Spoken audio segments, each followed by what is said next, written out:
Start how, that overnight break. Somewhere in the archives, there is a photograph of a teenage girl on a practice court in Manila, hitting forehands into a fence. There is no crowd, no television camera, and no seed number beside her name. Then there is another image from just 3 days ago. That same young woman standing on a packed court in Washington, lifting the biggest trophy of her career while thousands of fans chant her name. On the other side of the net sits the world number 3, still trying to understand what just happened. Between those two images stands Alex Eala, now 21 years old, ranked number 20 in the world, and as of this week, the first player from the Philippines ever to win a WTA Tour singles title. On August 13th, she walks onto the grounds of the Cincinnati Open carrying something completely different from what she had a month ago. She is not a wild card. She is not a qualifier. She is a WTA champion. And she arrives with a resume nobody else in the Cincinnati field can match from the previous 7 days. To understand why the WTA 1000 Cincinnati field is suddenly recalibrating around a player it barely had to think about a month ago, you only need 3 facts. First, in Washington, Eala defeated 3 of the tournament's top seeds, including the number 1, number 2, and number 3 seeds. Second, she did it on hard court, the surface where many believed she was still developing. And third, she now enters Cincinnati directly into the main draw, alongside 75 of the world's top 77 players, including Aryna Sabalenka, Iga Swiatek, Coco Gauff, and Jessica Pegula. The very same Pegula she defeated 4-6, 6-4, 6-0 for the biggest title of her life. And this is where the story becomes far more complicated than a simple upset headline. Because the question the tour is asking now is no longer whether Alex Eala can play. That question was answered in Washington. The real question is whether what happened in DC was a ceiling, a perfect week that lifted her higher than she can sustain, or a threshold, a door she has finally walked through and cannot walk back from. Every first-time WTA champion arrives at the next tournament carrying that question. Tennis history has produced both answers. Some first-time champions never win another title. Others discover a new level and never surrender it. Cincinnati will be the first major test of which version of Eala the tour is about to see. And the reason the field is paying attention, the reason saying the WTA is in shock is not entirely accurate but is not completely wrong either, is what Jessica Pegula said moments after losing the final. She did not blame the conditions. She did not point to the weather delay. Today it was a little bit hotter. I think I was playing much better yesterday for whatever reason than I was. She did not complain about fatigue. Instead, she simply said, "I want to congratulate Alex on an amazing week. An amazing tournament. I don't know how much more I can say, but you're an amazing player." That was the world number 3, the player best positioned to explain away the defeat, choosing instead to describe it exactly as it was. An amazing performance from an amazing player. Now look at the record. Just 2 weeks ago, Alex Eala was ranked number 28 in the world. She had never won a WTA Tour singles title. She had reached the semifinals in Miami and had produced victories over top players in individual stretches, but she had not yet figured out how to close an entire tournament. She entered the Mubadala City DC Open as a player people were watching for the future, a rising name rather than an immediate threat. She arrived in Washington on a hard-court surface historically known for rewarding bigger servers and powerful players. The draw was packed with established stars and experienced veterans. Then, over the course of 7 days, the entire pattern changed. Eala won her opening round after dropping the first set. She then survived a 3-set battle against Clara Tauson, a match in which she trailed 5-1 in the deciding set before winning 6 consecutive games to complete an incredible comeback. And that was only the beginning. When you separate the results, each victory looks impressive. One win becomes a highlight. Another becomes a headline. But put them together in the exact order they happened and they reveal something much bigger. They show a player transforming in real time. In the quarterfinals, Eala defeated Elina Svitolina, the 10th seed and one of the most experienced competitors on the tour, 6-3, 6-4. It was a straight sets victory against an opponent who had already shown that she could defeat highly ranked players that week. Afterward, when Eala was asked why she seemed to find another gear late in matches, She gave an answer that revealed just how much her mentality had changed. She said, "I guess that just comes also with the level of my tennis getting higher, because you always want to win and you always want to fight."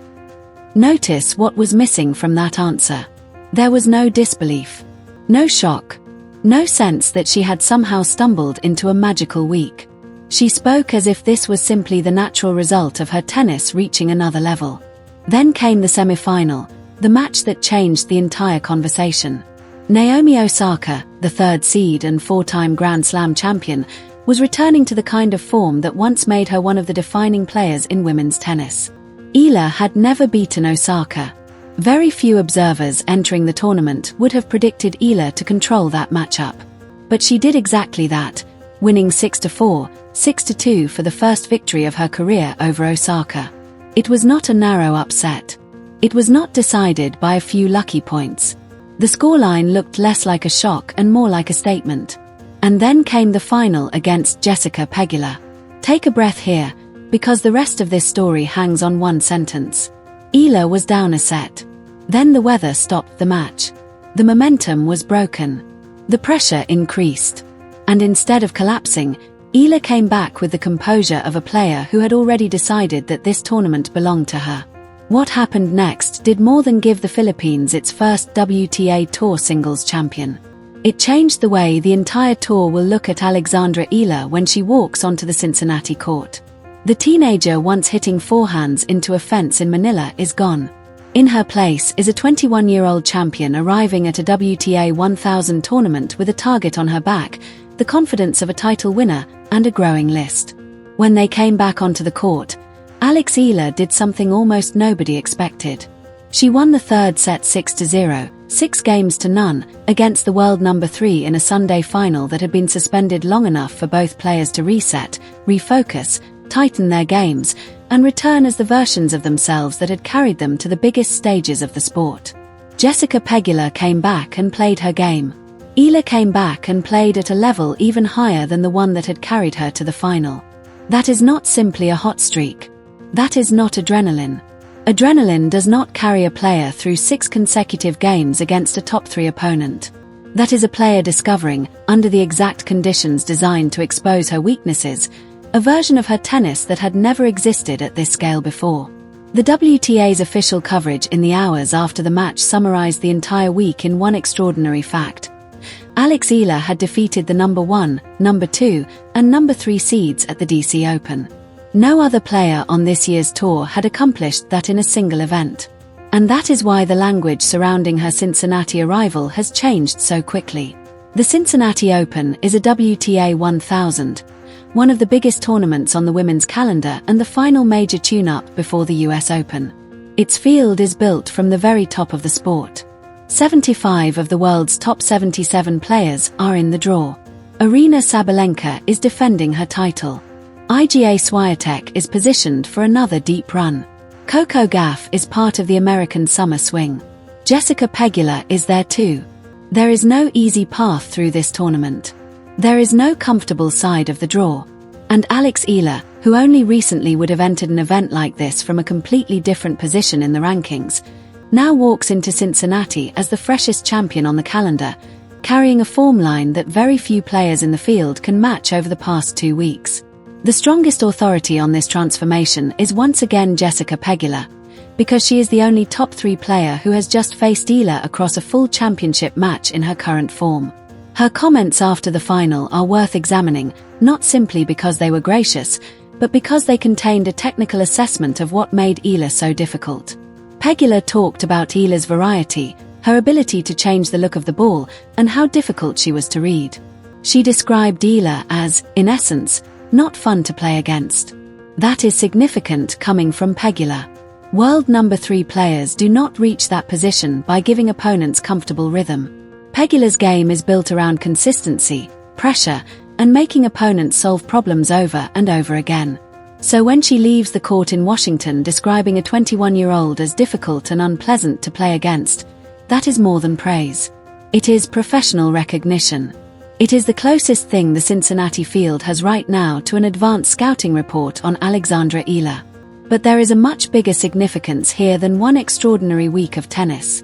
As of Monday night, Alex Eala is the first Filipino player in WTA history to win a WTA to-level singles title. She is also the first Filipino player ever to break into the top 20 of the WTA rankings, reaching world number 20 after the Washington final. Her 2026 prize money has now climbed above $1.5 million, while her singles record for the season stands at 35 wins against 18 losses. Those numbers matter because they tell a different story from the idea of one lucky tournament. This has not been one sudden explosion. It has been a season of steady progression, difficult losses, important victories, and constant improvement that finally produced the breakthrough everyone had been waiting for. Across the Philippines, congratulations poured in after the final. Government officials, athletes from other sports, tennis supporters, and longtime fans celebrated the moment because they understood what it represented. But one of the most revealing cultural moments actually happened earlier in the tournament during a press conference.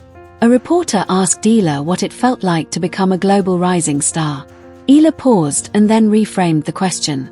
She said, "I think the question should be rephrased. It's what is it like to be Filipino?" That sentence may follow her for the rest of her career because it reveals something deeper than pride. She refused to turn her identity into a category where she was simply the exception. She did not want to talk about being different from everyone else. She wanted to talk about the community behind her. It was a small answer, but it said more about the room she is entering now than any ranking number ever could. And before this story starts sounding like a coronation, it is important to remember that just 6 weeks ago, everything looked different. At Wimbledon, Alex Eala walked onto the court for a first-round match against Barbora Krejcikova, the defending Wimbledon champion. Eala won the opening set. She had the champion under pressure. She had the door open in front of her. But she could not walk through it that afternoon. She eventually lost the match. The footage from that day shows a player who had the level but had not yet mastered the moment. Tennis coverage described it as a test she had come incredibly close to passing. Now compare that afternoon at Wimbledon with what happened in Washington. The difference is not measured in months or years. It is measured in decisive moments. A 3-set comeback against Tao Sun. A match where she trailed 5-1 in the deciding set and then won 6 straight games. A final against Pegula where she came back from a set down. And then, after the weather interruption, a 6-0 third set against the world number 3.